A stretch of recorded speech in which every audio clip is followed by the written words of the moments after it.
This is a little bit of a different episode because it's just me, which is probably the last thing that everybody in the audience wants is me. But I think it's an important topic that I don't need a guest for to cover. And hopefully I can do this in 5 minutes or less. I typically am a little bit long-winded, so I'm going to try my best to be short-winded on this. But I think it's important when you're looking into business ownership, specifically in the franchise, specifically into franchising, and that's the world that we at Junk Raider now live and exist in. And to really try to understand as best you can, once you've down selected the brands that you're super interested in, you're considering maybe 3 to 5 brands to put your money into and start with. The glitz and the glamour, as I call it, it's valuable stuff, but the glitz and the glamour, the marketing collateral, the PowerPoint documents, the one-page slicks, the PDFs, the nice transitions in the PowerPoints, the animations, the people that hop on phone calls and throw up things for you to look at. It's all nice and bright, and it's the company colors, and the brand looks amazing. All of that due diligence, all of that awe factor that you go through in the franchise development process as you're vetting brands is really important, obviously. But what is more important is trying to tap into and really understand. This is the difficult part because you don't really know until you buy into a brand and you get into it. But trying to tap into, what does day 139 look like if I bought into this brand today? It's February 1 tomorrow. What does day 139 look like for me as the franchise owner inside of this brand? What does day 500 look like? What does it look like 5 years from now for me inside of this brand in my day-to-day business? That's what you really need to hone in on and focus in on. And that's why franchise consultants and everybody else you talk to, they'll tell you the most important thing that you can do in the vetting process of a brand is to go talk to existing franchisees, talk to people that are doing it today inside of that brand and get their feedback on what is it like, what's realistic and what's not, what kind of support do you have from the franchisor. And to me, that's the most important thing is what is the franchisor doing on day 139 with you, the franchise owner in Nashville, in San Diego, in Chicago, in New York, whatever territory it is that you own. What is that franchisor doing to support your business on that day and beyond? What are they doing to support you in the minutia of the day-to-day operations of your business on that day if you have questions or if you don't? And what is the vision they're setting for the brand overall on a national level that ultimately will matriculate down to the individual franchise owner, you, and supports you long term.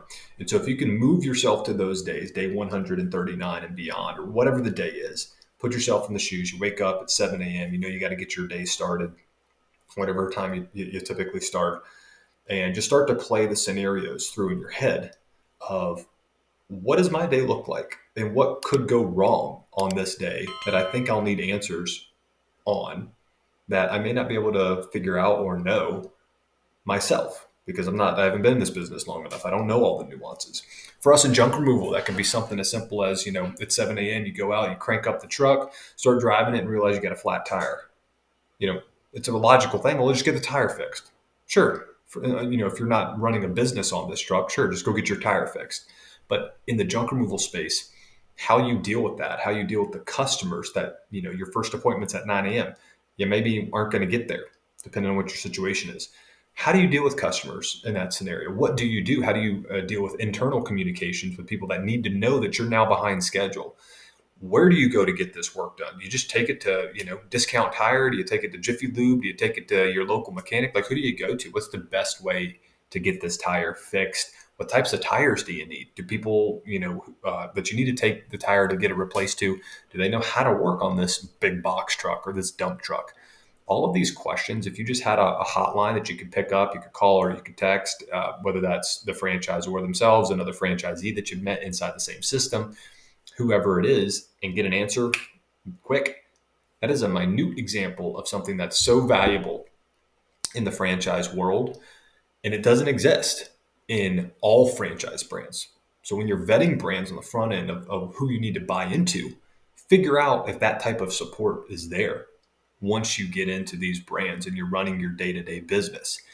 That's really what it's all about. Forget all the PowerPoint decks and the slicks and the collateral and the PDFs and the discovery days where they bring you into their office or their manufacturing plant or wherever they bring you in. There's a lot of people around. We're all in uniform and we're serving lunches and we're having cocktails at happy hour. We're handing out flyers and whatnot. What is the franchisor and their whole support system doing for the franchisees day in and day out on day 139, day 500, 5 years from now, 10 years from now, to support you in your day-to-day business, to keep you running, to keep you growing, and to ultimately make you successful and profitable and have a sustainable business long term?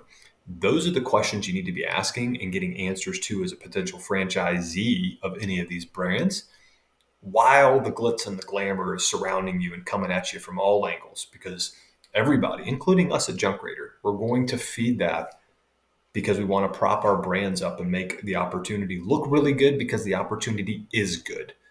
But you need to be vetting the people behind that glitz and the glamour more so than you let those lights kind of overtake your thoughts and sway you in one way or the other just because it looks good. So from one franchisor to the thousands and tens of thousands of people that are looking to get into business ownership for themselves, entrepreneurship, whatever you want to call it, and you're interested in doing it with a franchise brand, because the statistics say that those people tend to be more successful than independents, but that's a sidebar conversation.